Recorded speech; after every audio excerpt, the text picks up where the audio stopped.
Plants. The Green Frontier. These are the discussions of the podcast Horticult.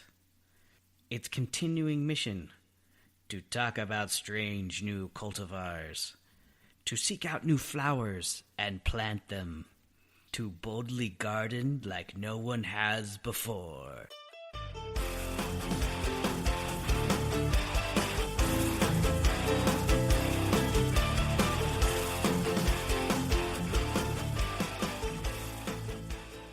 Hello, this is Blaine from the Horticult. How y'all doing? Today we have a treat for you. We're having this conversation after we recorded a podcast, and I just pushed record, and we got unfiltered Brad and me talking about design and aspects of design and things like that, and it was really good. It's really good. Very organic conversation that we just had. So, yeah, I really liked it. So, we call it Check Your Root Flare because at the very end we say something about root flares. So, that's why it's named that. And I just want to thank our sponsorship, Lawn Thumbs. He has sponsored the podcast, and we're very grateful for him. Go check him out. His YouTube channel, Lawn Thumbs, youtube.com/Lawn Thumbs. And his focus is on lawn care and how to maintain your yard and how he runs his lawn care business and to teach what he does. And so if you have questions about lawn care, Freddie's the place to go. So we jump right into the conversation. It actually started happening, and then I was like, oh, this is good. I'm just going to push record. I don't even think he knew for a while that we were recording, but this is episode whatever. Check your root flare. Let's get it on. Design when it's finished and how I feel. You know what I'm saying?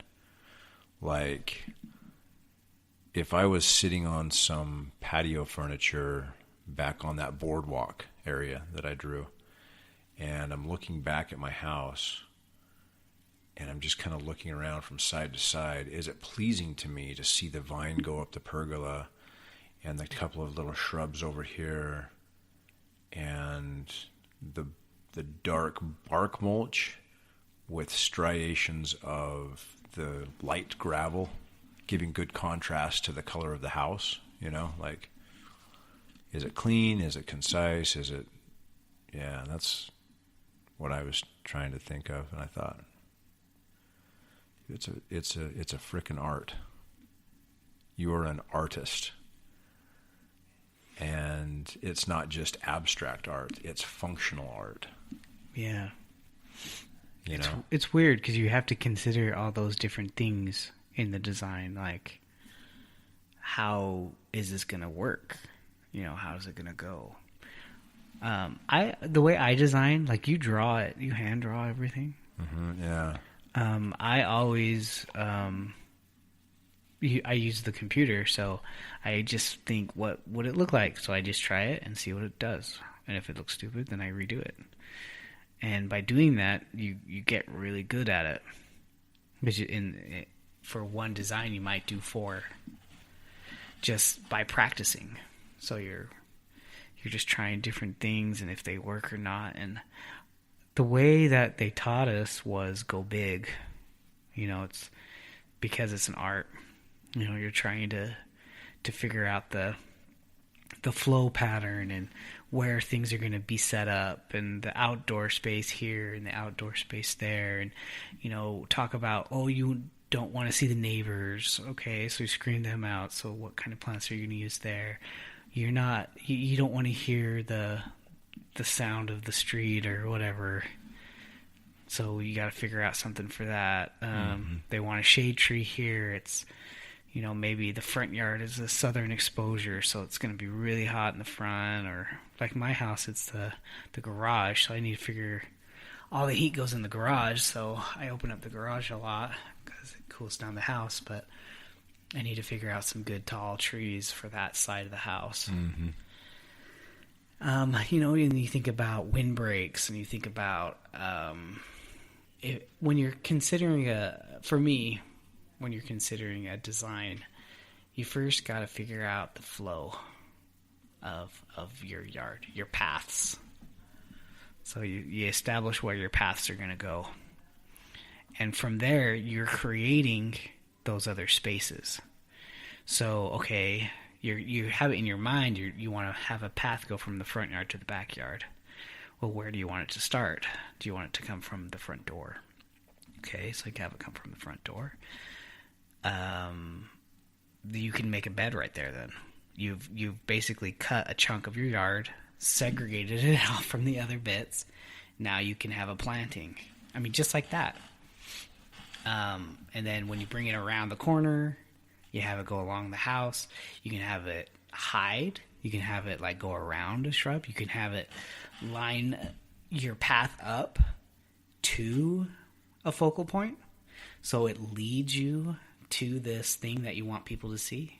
Mm-hmm. A flowering shrub or a big old tree, or maybe you have a beautiful apple tree in the back or whatever. I don't know. Just something that you want people... A water feature. A fountain, yeah. Yeah. So you could have all... the lines lead to something. And then you can establish, it's maybe you have a really big yard. So your path, one side of the path is going to be a planter, so shrubs and flowers and whatever. And the other side, maybe you want it to be an herb garden or like just a little veggie garden or something, a plot right there. And you'd want that on the south side, so it gets a lot of sun there. Mm-hmm. Then you got to think about your wind, what you're going to block the wind with, if you want to block the wind. Yeah. Another one would be, and I've heard this from several people, is concerns about security. And if if you have the typical landscape where there's a lot of shrubs semi close to the house, yeah. Where burglars or thieves or whatever could hide behind and jump out and ransack either the homeowner or whatever, just hide from the police. Yeah. But and so I mean another design aspect would be to either put thorny varieties near the house. Exactly what I was thinking. Or keep it negative space. So you can't hide. That's right. Keep it nice and open. Maybe get varieties of shrubs and or trees with canopy-like habit rather than... So there's a simple a trunk that comes up. Then you still get your canopy and your leaves on top, but there's nowhere to hide. A big element of design, too, is the use of lights. So you can have lights scattered around, and it can give a cool effect on your trees and on the walls and stuff. So it kind of gives a little added element when the lights go down. Mm-hmm. So that's a big investment, but that can add a lot, and security too. For me, and it's not really a security thing, but it certainly fits the bill. I have a spot in my backyard that is that doesn't get hit by the irrigation system, the watering system. And I planted some cactus there, some hardy cactus. It gives me a beautiful flower in the spring, and they proliferate. They spread quite easily and nicely. And I'm telling you, when you accidentally touch those spines on the cactus, they stay with you. So I mean, it's something that you don't want anybody or anything to get stuck or wander through that area. That's kind of funny because that's kind of what I did at my other house. So I didn't adjust the sprinklers. I didn't want to move. It was a really old system, and there were some areas that were not getting enough water to it, so they were dying. And I'm like, instead of trying to limp this lawn along and try to deal with this problem, that was my bed. That was what I planted with more water-wise stuff than turf, which is very easy to come by. So I had lavenders and, it wasn't like xeric. I wouldn't consider it xeric. I would consider it more on the medium.